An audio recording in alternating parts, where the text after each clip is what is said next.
Hello there, Lunar Squadron, welcome back to the channel, and welcome to another Indiana Jones and the Great Circle video. Late last week, we received a gameplay reveal trailer for Indiana Jones and the Great Circle. We got a title for the game, we even got a release window for the game, and we dedicated a lot of time to breaking down all of that information for you all. We broke down the 3 minutes of gameplay into a 45-minute long breakdown video, which you should all go check out. But as we were all focusing on that gameplay, there was also a very interesting article released out of LucasFilm.com titled Inside MachineGames Indiana Jones and the Great Circle Adventure, and this article has a ton of very interesting details that we want to break down today, and we're going to do that in just a moment. But first, if you're new to the channel, we would love to have you. The way to do that is go down below this video, click that subscribe button, and make sure to hit the bell notification button right on next to it. It's going to let you know every single time that Nick and I upload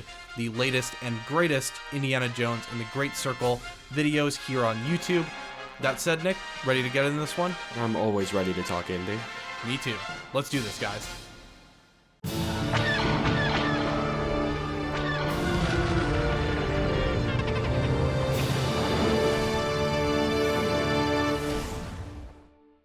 This LucasFilm.com interview of Jerk Gustafsson, who's game director over at MachineGames, has a lot of very interesting details, so I just want to jump straight into it. Nick, why don't you kick us off with the first question and answer from LucasFilm.com?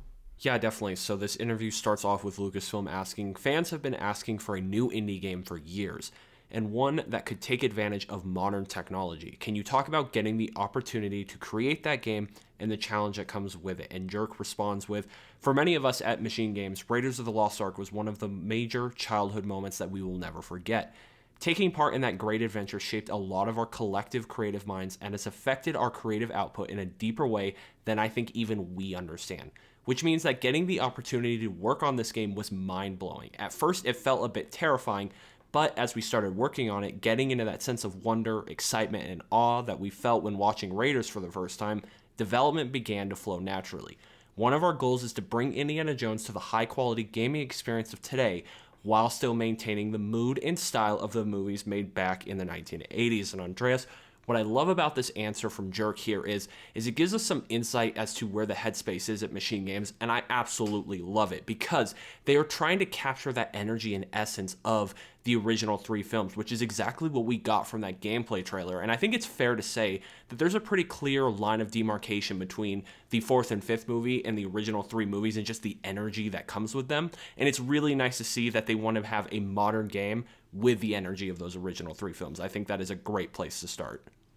It really is, and just from looking at the gameplay reveal trailer, there is so many great nods to the original 3 films that I think they're approaching this in just the right way. It doesn't feel too duplicative of those films, it feels fresh, but it also captures that energy. I like that phrase that you used, Nick. It really does capture the energy of those 3 films. And to carry this interview forward, the next question that LucasFilm.com asks is, what can you tell us about the Great Circle? Of course, the title of this game being Indiana Jones and the Great Circle is a very important question. Jerk responds, a great circle is any circle that divides a sphere in half. On Earth, the most well-known one is obviously the equator, but they can exist from any point really, and are used heavily in aviation when plotting your course. It turns out there is a very real and mysterious great circle that is not the equator, but one that connects many of history's great historical sites, such as Giza, Easter Island, Sukhothai, Nazca, and many more.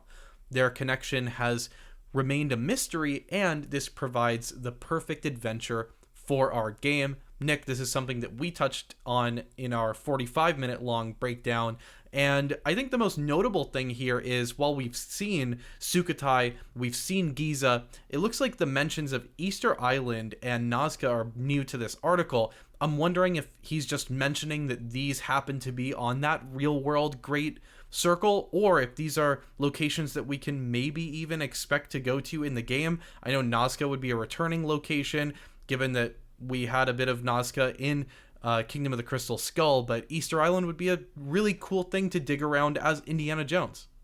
Yeah, it really would. And that is a great question. Are these just locations, like you said, on this actual Great Circle? Or will these be locations we'll get to visit? Honestly, I'm not sure because that is a lot of places to balance throughout this game because we already know we'll be going to Rome, Vatican City, and all of that. We'll be going to the Himalayas. It's a lot of places to balance in one game. So I am interested to see if either of those locations show up. But it is interesting that he did make a point of mentioning them in this answer. But as we continue, the next question from Lucasfilm is, how did you crack the story for the game? Did you work with Lucasfilm Games, or was it hatched entirely by Bethesda and MachineGames? And Jerk says, we developed the story synopsis in-house at MachineGames in collaboration with Todd Howard, who had long nurtured the idea of doing a story-based game on the mysterious Great Circle. Of course, we wanted to be true to Indiana Jones' character because that is the most important thing for us.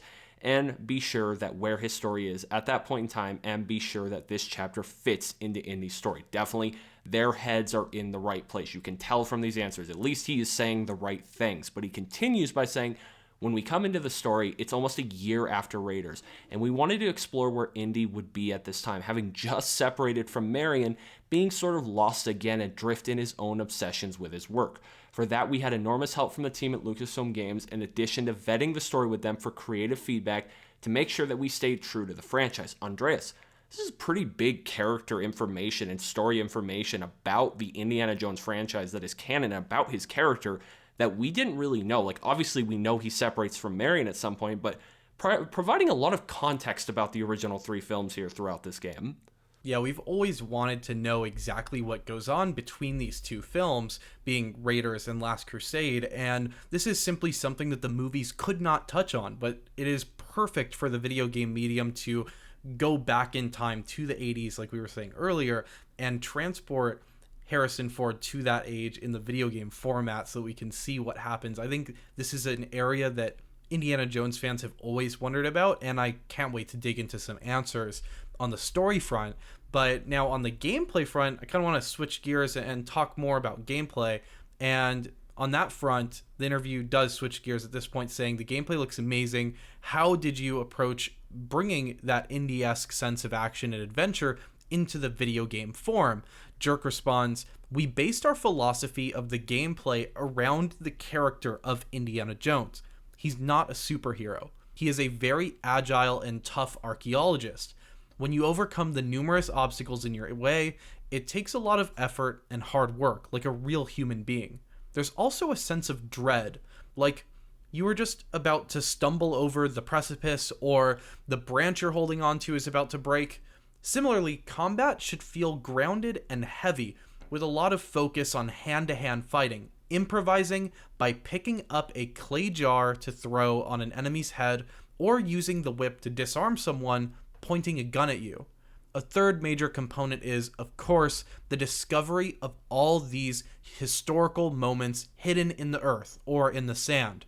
Feeling like you are an expert archaeologist out on an adventure is perhaps the most important part of shaping the experience of being Indiana Jones. Nick, first of all, I just love this answer because one of the things that I was worried about when MachineGames announced that this game would be in first person is that this would just be like a first person shooter with an Indiana Jones skin over it.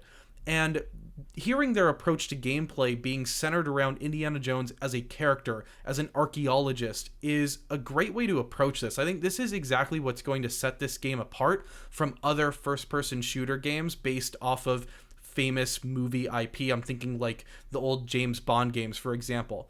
This is what is going to set this game apart. It is based around a character of Indiana Jones who's an archaeologist, and there's more than just a first-person shooter going on here.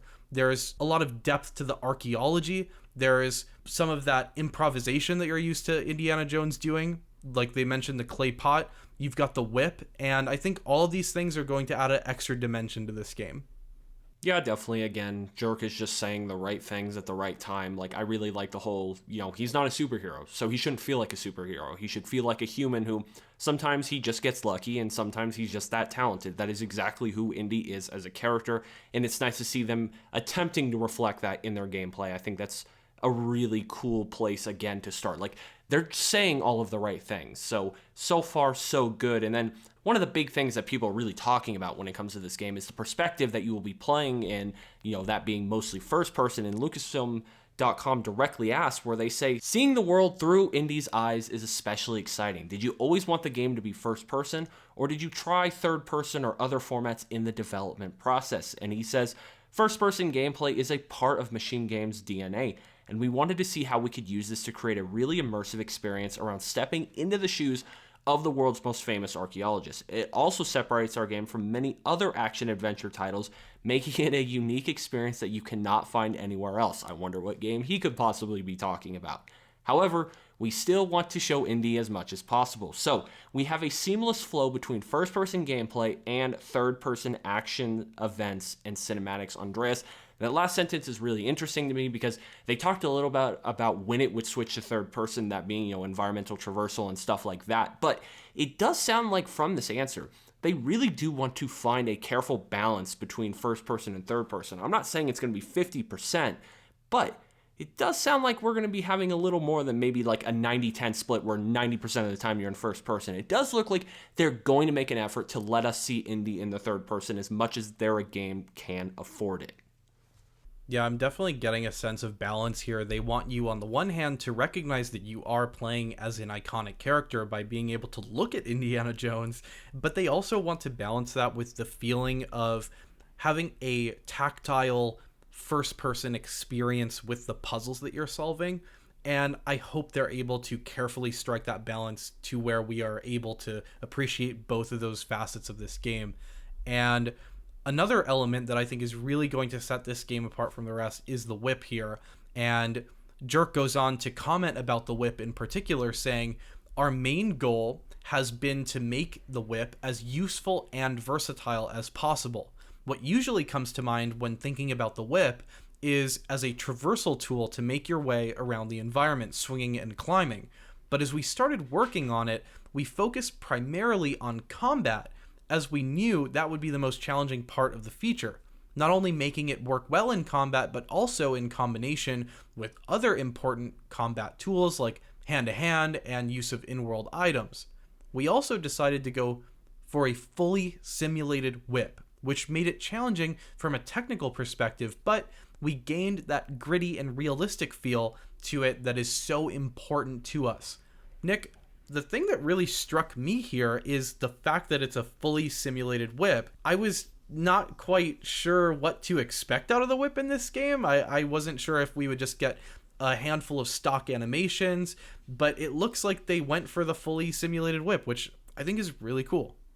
Yeah, like I've been saying this whole time, Jerk really is saying the right things. It really does feel like the team at MachineGames is doing what they should be doing when it comes to the Indiana Jones IP, and just celebrating the character as we all know and love him, and really just taking the time to make sure they're just doing the right things, making sure the whip is a big part of the gameplay and not just a traversal mechanic, and making sure they're sticking to the philosophy of the character and who he is, where, he's not a superhero, he's a normal human being. It really seems like the team over at MachineGames really understands this character and really understands this IP. And I was already really excited from the gameplay because the story looks like a lot of fun, the gameplay looks fun, but this article honestly is making me 10 times more excited because I trust now that MachineGames is going to do what they need to do for this IP because they just seem to get it. And they ask one final thing, is there anything else you would like to tell the fans? And Jerk says, first, I'm immensely proud of the team and the work they are doing on this game.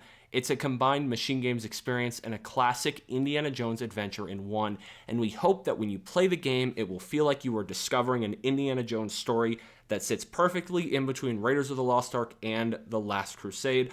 Andreas, that's all I want from this game, so I hope they accomplish that goal because that is exactly, and I think I speak for both of us, that's exactly what we want from this game. Yeah, it is. I mean, Raiders of the Lost Ark and The Last Crusade are our two favorite Indiana Jones films of all time, and so just hearing them using those two films as a reference point for this game is super exciting. And the one thing that I would aim for with this game is if it gives us the feeling of watching those two films for the first time, that is a game worth playing. It's a game worth getting excited for, and I, for one, am excited to see what more comes out of this game. And one additional thing I'm excited to see is a final, I guess, like, postscript here from them saying, Lucasfilm.com asks, finally, are there snakes? Jerk responds, of course, we love snakes. We are game developers, not as easily scared as adventure heroes.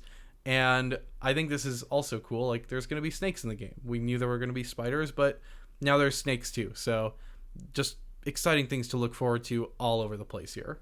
Yeah, there really are. And, you know, what I get from this interview was just a lot of confirmation on the feelings I had from the gameplay trailer, where after watching it, it was like, wow, this feels like a classic Indiana Jones story. It feels like it has that essence and energy of the 1980s, and it feels heavy in the combat that they're showing, and, you know, it just feels like they're trying to capture what Indy is from the 1980s. And now hearing this from Jerk, the game director, that kind of confirms my feelings, and like I said, just gets me so much more excited about this game. So guys, let us know down below in the comments your thoughts on all of this, your thoughts on the gameplay trailer, your thoughts on all these additional story and character and gameplay details from this interview, and let us know, are you excited for this game, or are you just really not looking forward to an Indiana Jones game? I hope you're all looking forward to it, because it's been a long time since we've had a proper Indiana Jones game. So just let us know all of your thoughts down below. We love talking indie with everybody, so anything you have to say about the IP, we will appreciate reading and responding to you. So definitely hit us up. Anyway, guys, that is going to do it for us for this one. Thank you all so much for watching, and as always, we will see you all next time.